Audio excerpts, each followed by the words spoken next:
जिंदगी में आपका भी ध्यान नहीं लग रहा।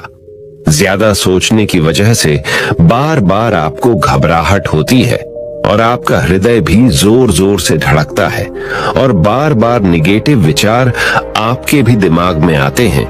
तो इस ज्यादा सोचने वाली बीमारी से बचने के लिए और इस बीमारी को दूर करने के लिए आज हम आपको एक बौद्ध भिक्षु की कहानी के माध्यम से आपकी समस्या का हल बताएंगे। तो आज के इस कहानी को पूरा देखें ताकि आप भी इस कहानी को सुनने के बाद आपकी समस्या से छुटकारा पा सके। तो चलिए आज के कहानी की शुरुआत करते हैं। एक बार चीन के एक हिस्से में बहुत बड़ा मठ था जहां लगभग 500 भिक्षु रहते थे। वो सभी अपने गुरु के मार्गदर्शन में खुद को जानने का अभ्यास कर रहे थे। एक दिन एक लड़का उस मठ में शिष्य बनने के लिए आया।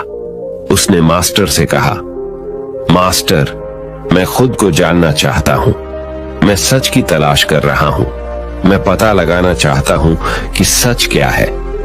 मास्टर ने उसकी ओर देखा और कहा कि अगर तुम सच जानना चाहते हो तो तुम्हें अपना पूरा जीवन दांव पर लगाना होगा। सच को जानने में तुम्हारा पूरा जीवन लग सकता है। फिर भी इस बात की गारंटी नहीं है कि तुम्हें इस जीवन काल में सच का पता लगेगा या नहीं। क्या तुम इसके लिए तैयार हो? शिष्य ने कहा। मास्टर, मैं यहां पीछे मुड़ने के लिए नहीं आया हूं। मैं इसके लिए तैयार हूं। गुरु ने कहा, अगर ऐसा है तुम एक काम करो। इस मठ में 500 भिक्षु है। तुम उनके लिए चावल कूटने का काम करो। बस सुबह से शाम तक चावल कूटने का ही काम करो और जब तुम थक जाओ तो सोने चले जाओ। फिर अगली सुबह उठकर चावल को कूटना शुरू कर दो। इसके अलावा कुछ और मत करना। किसी और चीज के बारे में मत सोचना। बस इस रास्ते पर चलते रहना और दोबारा मेरे पास मत आना। जरूरत पड़ने पर मैं खुद तुम्हारे पास आऊंगा। उस लड़के ने गुरु के आदेश का पालन करते हुए चावल कूटना शुरू कर दिया। उस मठ में 500 शिष्य थे। उन सभी को समय समय पर भोजन की आवश्यकता पड़ती थी। इसीलिए वह बहुत जल्दी उठ जाता था और रात को देर तक चावल कूटता रहता था। जब वह थक जाता तो उसी कमरे में सो जाता था जहां वो चावल कूटता था। वो किसी से बात नहीं करता था और ना ही कोई उससे बात करने के लिए उसके पास आता था।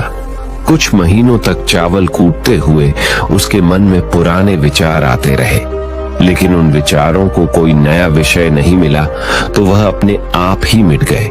धीरे धीरे उसके मन में विचार कम होने लगे। कुछ सालों के बाद तो वो अपना नाम तक ही भूल गया। वह हमेशा चुप रहता और विचारहीन अवस्था में बस चावल कूटता रहता। उसने ना तो कभी ध्यान किया था और ना कभी शास्त्र पढ़ा था। मठ के बाकी शिष्य उसे मूर्ख समझते थे। ऐसा करते हुए 12 साल बीत गए।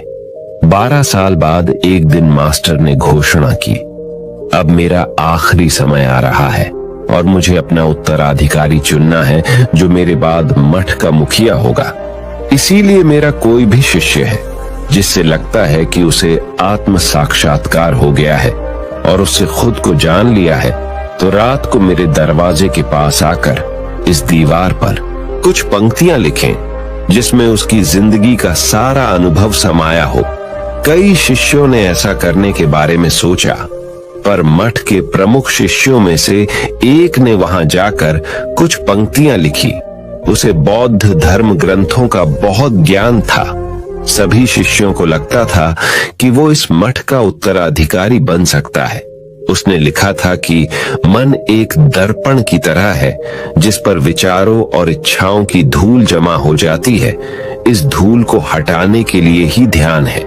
जिसकी धूल हट जाती है और मन का दर्पण साफ हो जाता है, वो मोक्ष को प्राप्त कर लेता है।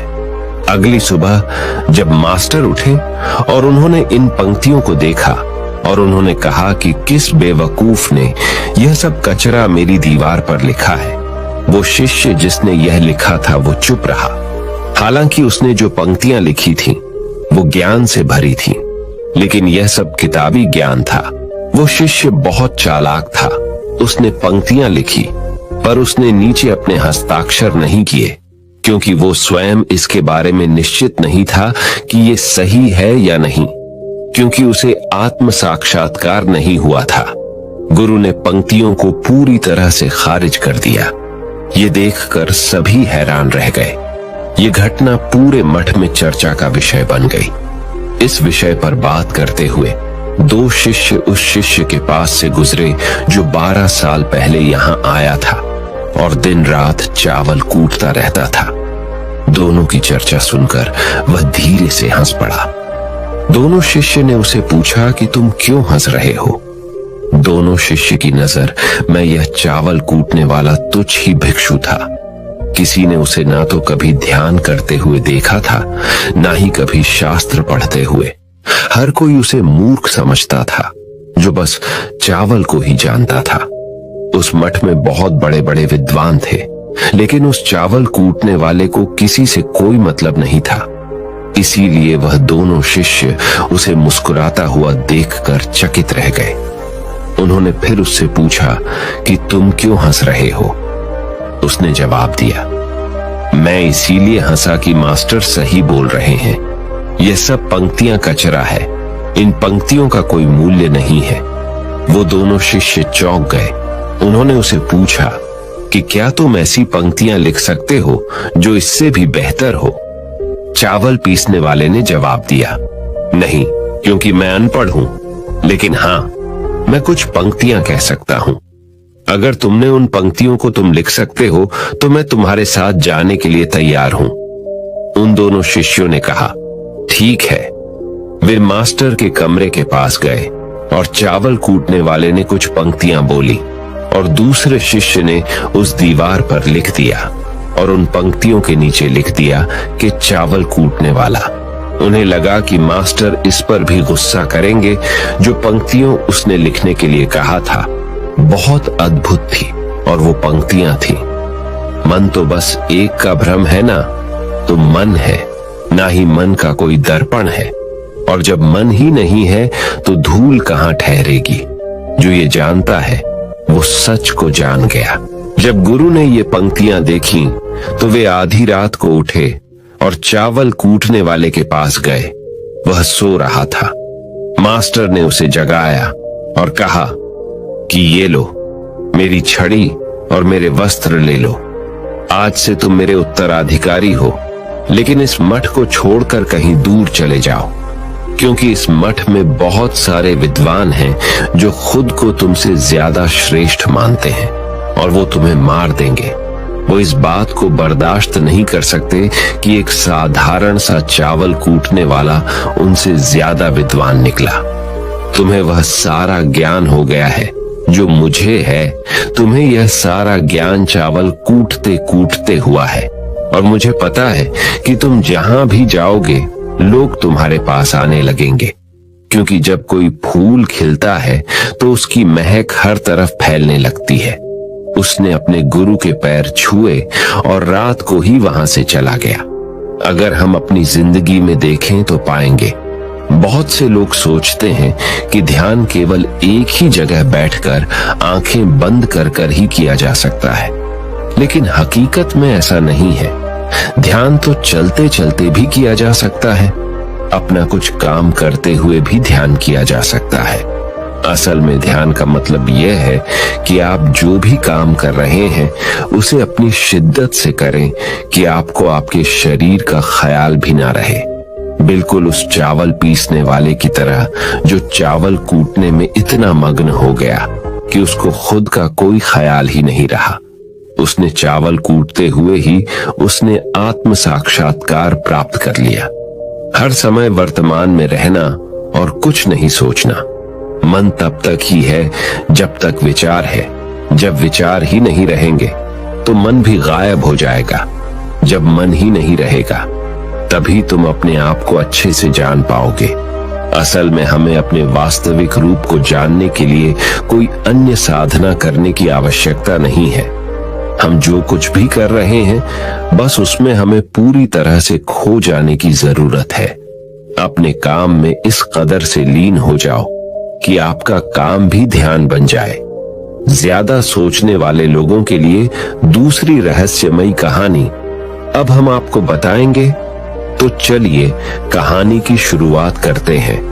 एक गांव में एक आदमी रहता था जो ताले तोड़ने के मामले में एक्सपर्ट था। यानी कि जहां कहीं भी ताले तोड़ने की बात आती थी या लॉक को खोलने की बात आती थी तो उसका नाम सबसे पहले लिया जाता था। एक दिन कुछ समझदार लोगों ने उसकी परीक्षा लेनी चाहिए और उसको बता दिया गया कि आपको इस जगह पर इस तारीख को आना है और ताले को तोड़ना है। जब वह समय के अनुसार तय दिनांक को वहां पहुंच गया तो उसको प्रतियोगिता के नियम समझा दिए गए। आपको एक बॉक्स में बिठा दिया जाएगा और उस बॉक्स को पानी में उतार दिया जाएगा। आपको ताला खोलकर बाहर आना होगा। इस बीच आपको लगता है कि लॉक आपसे नहीं खुल पाएगा तो आप इमरजेंसी बटन को दबा सकते हैं और ऊपर आ सकते हैं, लेकिन आप प्रतियोगिता में हार जाएंगे। उसने सभी नियमों की हाँ कर दी और पानी में चला गया। जैसे ही वह पानी में पहुंचा तो उसने जेब में से एक तार निकाला और लॉक को खोलने की कोशिश करने लगा। 4 से 5 बार कोशिश करने के बाद वह बार बार विफल हो रहा था, लेकिन उससे लॉक नहीं खुल रहा था। अब ज्यादा समय तक पानी में रहना उसके लिए और भी मुश्किल था, क्योंकि सांस रोकना आसान नहीं था। फाइनली उसने अपना पूरा दिमाग लगाया और एक बार अंतिम प्रयास किया।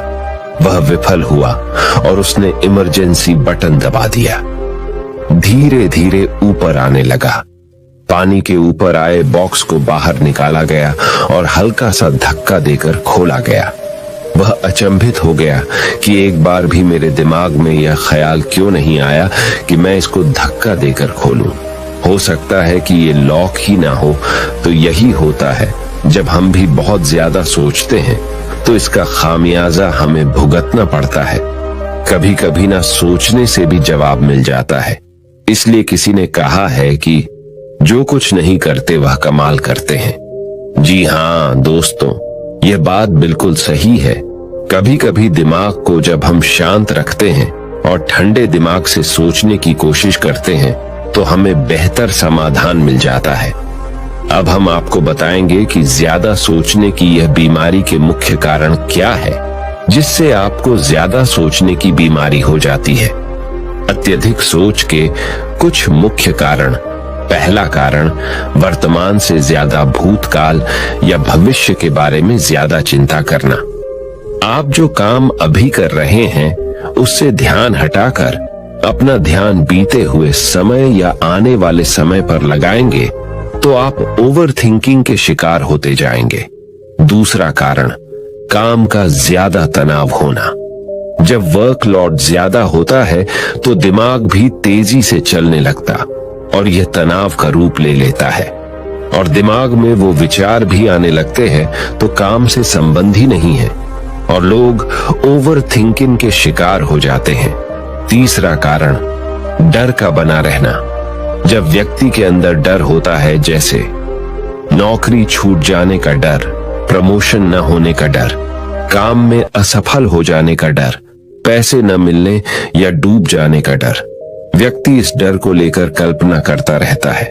भले ही ऐसा न होने वाला हो, लेकिन धीरे धीरे यह डर उसे जरूरत से ज्यादा सोचने पर मजबूर कर देता है।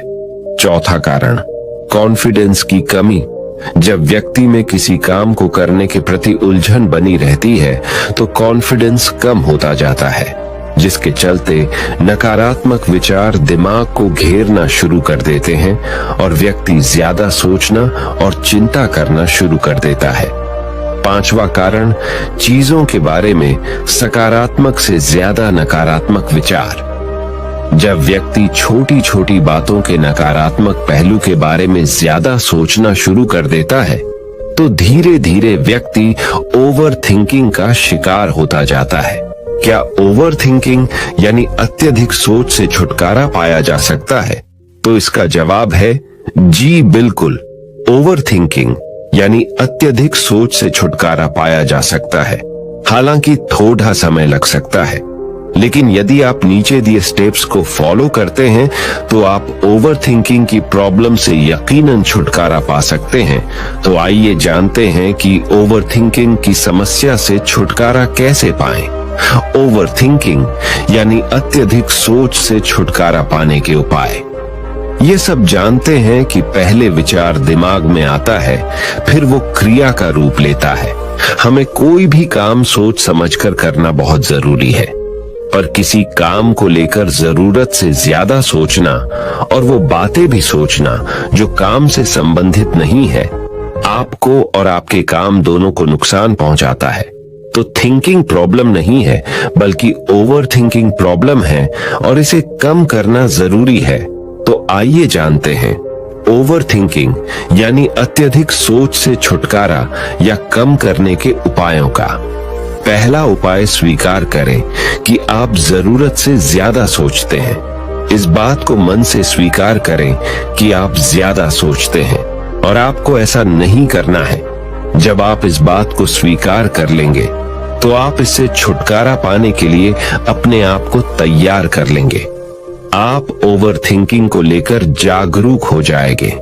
जब भी आपको लगे कि दिमाग में फालतू विचार चल रहे हैं, तुरंत उसे वहीं रोक दो और ये सोचना शुरू करो कि आपने सोचना कहां से शुरू किया था। तब आपको मालूम होता जाएगा कि आप कितनी फालतू की बातें सोचकर अपना समय और शक्ति बर्बाद कर रहे हैं। दूसरा उपाय, हमेशा सकारात्मक सोचने की कोशिश करें।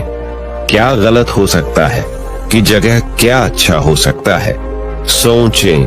नकारात्मक विचार डराते हैं और आपका दिमाग चिंता से दौड़ने लगता है। जब आप उन नकारात्मक चीजों पर ध्यान केंद्रित करने लगते हैं जो कही हो गई, तो तब आप दिमाग के गुलाम हो जाते हैं। लेकिन जब आप सकारात्मक रूप से सोचते हैं तो दिमाग आपका गुलाम होता है। सकारात्मक रहने का मतलब यह नहीं है कि आप चीजों के सिर्फ एक पहलू को देखें, बल्कि सही और गलत दोनों पहलुओं को देखना जरूरी है। पर केवल नकारात्मक सोचना या ज्यादा नकारात्मक विचार आपको अनुचित सोचने पर मजबूर कर देते हैं। तीसरा उपाय, योग, ध्यान और व्यायाम करें। योग, ध्यान और व्यायाम मस्तिष्क और शरीर को स्वस्थ रखते हैं। ध्यान काफी लाभदायक है, इसे अपने जीवन का हिस्सा बनाएं। चौथा उपाय, वर्तमान क्षण में जीने की कोशिश करो। कभी कभी लोग बीती हुई बातों या घटना के बारे में ही सोचते रहते हैं और तनाव में आ जाते हैं। इसी प्रकार जो समय आने वाला है उसे लेकर भी इतनी चिंता करते हैं कि तनाव में रहते हैं। तनाव में दिमाग हावी हो जाता है और फालतू बातें सोचने लगता है। जो समय बीत गया है उससे सीख लो, जो आने वाला है उसकी तैयारी करो। लेकिन ये आप तभी कर सकते हैं जब आप वर्तमान में रहें। इसलिए आप जो अभी कर रहे हैं तो पूरा ध्यान उसी पर लगाओ। पांचवा उपाय, जो बात आपको परेशान कर रही है उसे लिख लें। आपके सोचने के तरीके और आपके महसूस करने के तरीके के बीच एक मजबूत संबंध है। आपके सोचने का तरीका आपकी भावनात्मक स्थिति को प्रभावित करता है और आपकी भावनात्मक स्थिति आपके सोचने के तरीके को प्रभावित करती है। तो जो बात आपको परेशान कर रही है उसे लिख लें। अब उस बात के बारे में यह लिखें कि यह आपको क्यों परेशान कर रही है। अब अपने आप से प्रश्न करें कि क्या इस समस्या का हल परेशान रहना है।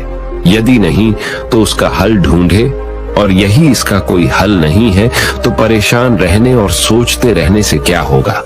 जब धीरे धीरे आप ऐसे करेंगे तो इस चीज के आपको आदत पड़ी ढहती जाएगी और आप अनावश्यक सोचना बंद कर देंगे। छठा उपाय, अपनी भावनाओं का नियंत्रण रखो। भावनाओं पर नियंत्रण रखने का मतलब यह बिल्कुल भी नहीं है कि आप अपनी भावनाओं को दबाएं, लेकिन आपको अपनी भावनाओं पर नियंत्रण रखना होगा। जब आप अपनी भावनाओं पर नियंत्रण रखते हैं तो हकीकत को देख पाते हैं।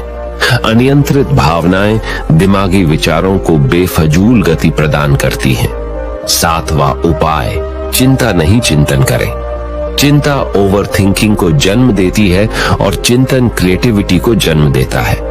फालतू सोचने के जगह कोई कहानी, कोई लेख, कविता या कुछ रचनात्मक सोचें। 8वां उपाय, अपने पसंद की चीजें करें। जब भी आप फ्री हो तो कोई भी ऐसा काम करो जिसे करना आपको अच्छा लगता हो। किताबें पढ़ें, गाने सुने, गाने गाएं, घूमने जाएं। यदि आपके घर में बच्चे हैं तो बच्चों के साथ खेलें, अपने दोस्तों से साथ समय व्यतीत करें। 9वां उपाय, अपना सर्वश्रेष्ठ स्वीकार करें। जब आप ज्यादा सोचते हैं तो न चाहते हुए भी आप नकारात्मक बातें सोचते हैं और अपने आप को औरों से कम आंकने लगते हैं। याद रखें, कोई भी परफेक्ट नहीं होता। जो आप हैं, आप जैसा कोई नहीं है। लोग क्या कहते हैं, इस पर ध्यान देने की बजाय अपना सर्वश्रेष्ठ स्वीकार करें, अपने ज्ञान को बढ़ाते रहें और पॉजिटिव रहें। 10वां उपाय, मन को शांत रखें। आधुनिक जिंदगी भाग दौड़ और तनाव भरी है। अधिकतर लोगों के साथ तनाव में बने रहना इतना सामान्य हो जाता है कि उन्हें इस बात का पता ही नहीं चलता कि धीरे धीरे तनाव उनके मानसिक और शारीरिक स्वास्थ्य पर बुरा प्रभाव डाल रहा है। जब मन अशांत होता है तब नकारात्मक और बेफिजूल के विचार हमारे दिमाग में घर करने लगते हैं। यदि आप ओवर थिंकिंग से छुटकारा पाना चाहते हैं तो अपने मन को शांत रखें। आपकी सोच को बदल देने वाली 3 कहानियां अभी हम आपके सामने प्रस्तुत कर रहे हैं, तो इसे ध्यान से सुने। यह आपकी जिंदगी बदल लेंगी। पहली कहानी, चमकीले नीले पत्थर की कीमत। एक शहर में बहुत ही ज्ञानी प्रतापी साधु महाराज आए हुए थे। बहुत से दीन दुखी परेशान लोग उनके पास उनकी कृपा दृष्टि पाने हेतु आने लगे। ऐसा ही एक दीन दुखी गरीब आदमी उनके पास आया और साधु महाराज से बोला, महाराज मैं बहुत ही गरीब हूं, मेरे ऊपर कर्जा भी है, मैं बहुत ही परेशान हूं, मुझ पर कुछ उपकार करें। साधु महाराज ने उसको एक चमकीला नीले रंग का पत्थर दिया और कहा कि यह कीमती पत्थर है, जाओ जितनी कीमत लगवा सको लगवा लो। वो आदमी वहां से चला गया और उसे बचने के इरादे से अपने जान पहचान वाले एक फल विक्रेता के पास गया और उस पत्थर को दिखाकर उसकी कीमत जाननी चाहिए। फल विक्रेता बोला, मुझे लगता है ये नीला शीशा है, महात्मा ने तुम्हें ऐसे ही दे दिया है। हाँ, यह सुंदर और चमकदार दिखता है, तुम मुझे दे दो, इसके मैं तुम्हें 1000 रुपए दे दूंगा। वो आदमी निराश होकर अपने एक अन्य जान पहचान वाले के पास गया जो कि एक बर्तनों का व्यापारी था। उनसे उस व्यापारी को भी वो पत्थर दिखाया और उसे बेचने के लिए उसकी कीमत जाननी चाहिए। बर्तनों का व्यापारी बोला, यह पत्थर कोई विशेष रत्न है, मैं इसके तुम्हें 10,000 रुपए दे दूंगा। वह आदमी सोचने लगा कि इसकी कीमत और भी अधिक होगी और यह सोच वो वहां से चला आया। उस आदमी ने इस पत्थर को अब एक सुनार को दिखाया। सुनार ने उस पत्थर को ध्यान से देखा और बोला, यह काफी कीमती है, इसके मैं तुम्हें 1 लाख रुपये दे दूंगा। वो आदमी अब समझ गया था कि यह बहुत अमूल्य है। उसने सोचा, क्यों ना मैं इसे हीरे के व्यापारी को दिखाऊं। ये सोच वो शहर के सबसे बड़े हीरे के व्यापारी के पास गया। उस हीरे के व्यापारी ने जब वो पत्थर देखा तो देखता रह गया। चौंकने वाले भाव उसके चेहरे पर दिखने लगे। उसने उस पत्थर को माथे से लगाया और पूछा, तुम यह कहां से लाए हो? यह तो अमूल्य है, यदि मैं अपनी पूरी संपत्ति बेच दूं तो भी इसकी कीमत नहीं चुका सकता। तो इस कहानी से हमें ये सीख मिलती है, हम अपने आप को कैसे आंकते हैं। क्या हम वो हैं जो राय दूसरे हमारे बारे में बनाते हैं? आपकी लाइफ अमूल्य है, आपके जीवन का कोई मोल नहीं लगा सकता। आप वो कर सकते हैं जो आप अपने बारे में सोचते हैं। कभी भी दूसरों के नेगेटिव कमेंट से अपने आप को कम मत आंकिए। दूसरी कहानी, मेंढकों की टोली। एक मेंढकों की टोली जंगल के रास्ते से जा रही थी। अचानक दो मेंढक एक गहरे गड्ढे में गिर गए। जब दूसरे मेंढकों ने देखा कि गड्ढा बहुत गहरा है तो ऊपर खड़े थे सभी मेंढक चिल्लाने लगे, तुम दोनों इस गड्ढे से नहीं निकल सकते, गड्ढा बहुत गहरा है, तुम दोनों इसमें से निकलने की उम्मीद छोड़ ढाए दो। उन दोनों मेंढकों ने शायद ऊपर खड़े मेंढकों की बात नहीं सुनी और गड्ढे से निकलने के लिए लगातार वो उछलते रहे। बाहर खड़े मेंढक लगातार कहते रहे, तुम दोनों बेकार में मेहनत कर रहे हो, तुम्हें हार मान लेनी चाहिए, तुम दोनों को हार मान लेनी चाहिए, तुम नहीं निकल सकते। गड्ढे में गिरे दोनों मेंढकों में से एक मेंढक ने ऊपर खड़े मेंढकों की बात सुन ली और उछलना छोड़ कर वो निराश होकर एक कोने में बैठ गया। दूसरे मेंढक ने प्रयास जारी रखा, वो उछलता रहा जितना वो उछल सकता था। बाहर खड़े सभी मेंढक लगातार कह रहे थे कि तुम्हें हार मान लेनी चाहिए, पर वो मेंढक शायद उनकी बात नहीं सुन पा रहा था और उछलता रहा और काफी कोशिशों के बाद वो बाहर आ गया। दूसरे मेंढकों ने कहा, क्या तुमने हमारी बात नहीं सुनी? उस मेंढक ने इशारा करके बताया कि वो उनकी बात नहीं सुन सकता क्योंकि वो बहरा है, सुन नहीं सकता, इसलिए वो किसी की भी बात नहीं सुन पाया। वो तो यह सोच रहा था कि सभी उसका उत्साह बढ़ा रहे हैं। इस कहानी से हमें यह सीख मिलती है कि 1. जब भी हम बोलते हैं उनका प्रभाव लोगों पर दिखाता है, इसलिए हमेशा सकारात्मक बोलें। 2. लोग चाहें जो भी कहें, आप अपने आप पर पूरा विश्वास रखें और सकारात्मक सोचें। 3. कार्य ही मेहनत, अपने ऊपर विश्वास और सकारात्मक सोच से ही हमें सफलता मिलती है। तीसरी कहानी चील और मुर्गी। एक जंगल में बरगद का पेड़ था। उस पेड़ के ऊपर एक चील घोंसला बनाकर रहती थी जहां उसने अंडे दे रखे थे। उसी पेड़ के नीचे एक जंगली मुर्गी ने भी अंडे दे रखे थे। एक दिन उस चील के अंडों में से एक अंडा नीचे गिरा और मुर्गी के अंडों में जाकर मिल गया। समय बीता, अंडा फूटा और चील का बच्चा उस अंडे से निकला और वह यह सोचते बड़ा हुआ कि वो एक मुर्गी है। वो मुर्गी के बाकी बच्चों के साथ बढ़ा हुआ। वह उन्हीं कामों को करता जिन्हें एक मुर्गी करती है। वो मुर्गी की तरह ही कुड्डाता, जमीन खोद कर दाने चुगता और वो इतना ही ऊंचा उड़द डाह पाता जितना कि एक मुर्गी उड़द डाहती है। एक दिन उसने आसमान में एक चील को देखा जो बड़ी शान से उड़द डाह रही थी। उसने अपनी मुर्गी माँ से पूछा कि उस चिड़िया का क्या नाम है जो इतना ऊंचा बड़ी शान से उड़द डाह रही है। मुर्गी ने जवाब दिया, वह एक चील है। फिर चील के बच्चे ने पूछा, माँ मैं इतना ऊंचा क्यों नहीं उड़द पाता? मुर्गी बोली, तुम इतना ऊंचा नहीं उड़द सकते क्योंकि तुम एक मुर्गे हो। उसने मुर्गी की बात मान ली और मुर्गे की जिंदगी जीता हुआ एक दिन मर गया।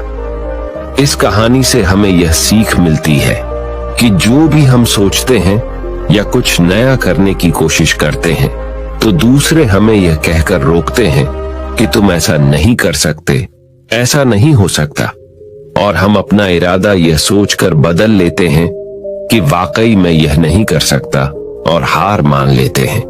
इसका मुख्य कारण है अपने ऊपर भरोसा न होना, अपनी शक्तियों पर भरोसा न होना, अपने काम पर भरोसा न होना। दोस्तों, जो लोग कहते हैं कहने दीजिए, लोगों का काम है कहना। अपने आप पर भरोसा रखें, अपने आप को पहचानें। दोस्तों, अगर जीत निश्चित हो तो कायर भी LDDH जाते हैं। बहादुर वो कहलाते हैं जो हार निश्चित हो फिर भी मैदान नहीं छोड़ डाहते। मित्रों, उम्मीद करता हूं कि आपको इन 3 कहानियों से अपनी सोच को बदल लेने में मदद मिली होगी और आपको अपने ज्यादा सोचने वाली समस्या से छुटकारा पाने के उपाय भी इस वीडियो के माध्यम से आपको मिले होंगे। इस वीडियो से आपको कुछ सीखने को मिला हो तो इस वीडियो को अपने दोस्तों के साथ जितना हो सके उतना शेयर कीजिए और इस वीडियो के एक लाइक कीजिए और हमारे चैनल को सब्सक्राइब कीजिए। इस वीडियो को देखने के लिए आपका बहुत बहुत धन्यवाद।